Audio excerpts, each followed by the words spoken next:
मेरे बहन भाइयों, आज के अवसर पर मैं इतना ही कहना चाहूंगा कि हमारे मुख्यमंत्री योगी आदित्यनाथ जी के नेतृत्व में जिस प्रकार से उत्तर प्रदेश का तेजी के साथ विकास हो रहा है, आपको जानकर यह खुशी होगी। इसकी चर्चा केवल प्रदेशवासियों में ही नहीं होती, बल्कि भारत के दूसरे राज्यों में भी इसकी चर्चा होती है।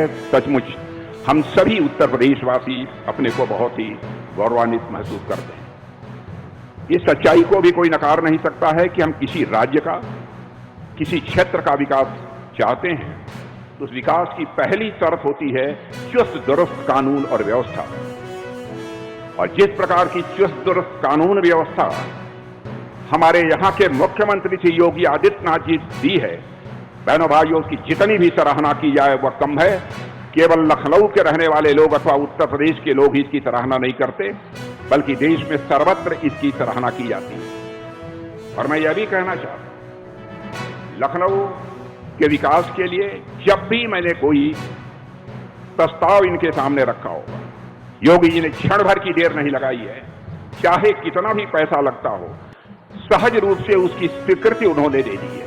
इतना ही नहीं, बहुत सारी ऐसी परियोजनाएं हैं जिनके बारे में मैंने चर्चा भी नहीं की। हमारे यहाँ के लोग, दिवाकर त्रिपाठी जी, अन्य हमारे विधायकगण, हमारी मेयर, इन लोगों ने मिलकर भी जो प्रस्ताव उनके सामने रखा है उसकी भी बहुत ही सहज रूप से उन्होंने अपनी स्वीकृति दे दी है। और मैं समझता हूं यह कानपुर के पास ऐतिहासिक रूप से डिफेंस प्रोडक्शन की ये पुरानी विरासत है, जो कि अभी ब्रह्मोस मिसाइल की इंडस्ट्री जो यहां पर स्थापित हुई है।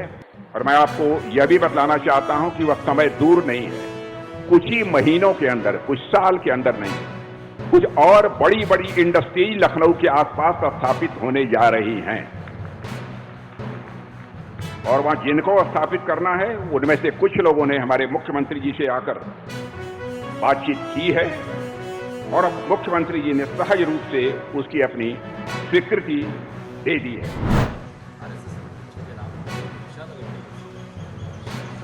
ಅಂದರೆ ಕದ್ದಿದ್ದಾರೆ ಅಂತ ವಿಷಾದ ವ್ಯಕ್ತಪಡಿಸಿದ್ದಾರೆ ಅವರು.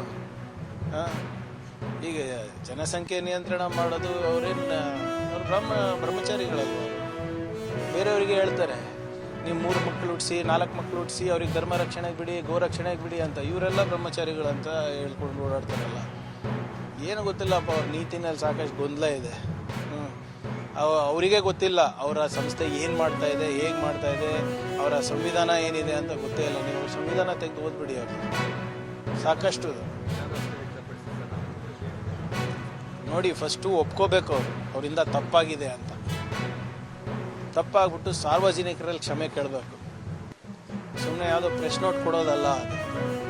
ಎಲ್ಲ ಜನರು ಕೂಡ ಅಲ್ಲಿ VHP ಕಾರ್ಯಕರ್ತರು, ಪದಾಧಿಕಾರಿಗಳು, VHP ಅಧಿಕೃತ ಅಂಗಸಂಸ್ಥೆ RSS.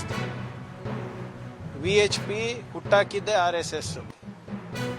ಒಫಿಷಿಯಲಿ ಅವರಿಗೆ ನೆಂಟಿದೆ, ಅಧಿಕೃತವಾಗಿ ಅವರೆಲ್ಲ ಸಂಬಂಧಿಕರೇ ಇದ್ದಾರೆ. ಅದ್ರ ಬಗ್ಗೆ ವಿಷಾದ ವ್ಯಕ್ತ ಅಲ್ಲ, ಡಿಸ್ಮ್ಯಾಂಟಲ್ ಮಾಡ್ಬೇಕು ನನ್ನ ಪ್ರಕಾರ. Publicly you should apologise. ಮಿಕ್ಕಿದೆಲ್ಲ ಪಬ್ಲಿಕಲ್ಲೇ ಮಾಡ್ತಿರಲ್ಲ. ಮೋಹನ್ ಭಾಗವತ್ ಅವ್ರು ಏನು ಸ್ಟೇಟ್ಮೆಂಟ್ ಕೊಟ್ಟರು ಕೇರಳನಲ್ಲಿ, ನಾವೇನು ಮುಚ್ಚುಮರೆ ಮಾಡ್ತೀವ ಅಂತ. ಇದ್ಯಾಕೆ ಮುಚ್ಚುಮರೆ ಮಾಡ್ತಾ ಇದ್ದೀರಾ? ಮತ್ತೆ ಪಬ್ಲಿಕಲ್ಲಿ ಬಂದು ವಿ ಆರ್ ಎಕ್ಸ್ಟ್ರೀಮ್ಲಿ ಸಾರಿ. ಇವತ್ತೇನು ಕೋಟ್ಯಾಂತರ ಭಕ್ತಾದಿಗಳ ಮನಸ್ಸಿಗೆ ನೋವಾಗಿದೆ, ಘಾಸಿ ಆಗಿದೆ, ಅದಕ್ಕೆ ನಾವು ಕ್ಷಮೆ ಕೇಳ್ತೀವಿ ಅಂತ ಹೇಳಬೇಕು. ಮಿಕ್ಕಿದಕ್ಕೆ ಎಲ್ಲರಿಗೂ ಒಪಿನಿಯನ್ ಇದೆ. ಪಾಕಿಸ್ತಾನ ಜೊತೆ ಸಂಬಂಧ ಬೆಳೆಸ್ಬೇಕು ಅಂತ ಅವ್ರದ್ದು ಒಪಿನಿಯನ್ ಇದೆ ಅಲ್ಲ. ಆದರೆ ನರೇಂದ್ರ ಮೋದಿ ಅವರು ವಿದೇಶಾಂಗ ನೀತಿ RSSಗೆ ಕೊಟ್ಟಿದ್ದಾರಾ? ಆರ್ಥಿಕ ಪರಿಸ್ಥಿತಿ ಬಗ್ಗೆ, ಉದ್ಯೋಗದ ಬಗ್ಗೆ, ಎಲ್ಲದ ಬಗ್ಗೆ ಒಪಿನಿಯನ್ ಇದೆ. ಇದ್ರ ಬಗ್ಗೆನೂ ಆಚೆ ಬಂದು ದಯವಿಟ್ಟು ಕ್ಷಮೆ ಕೇಳಿ ಜನರು.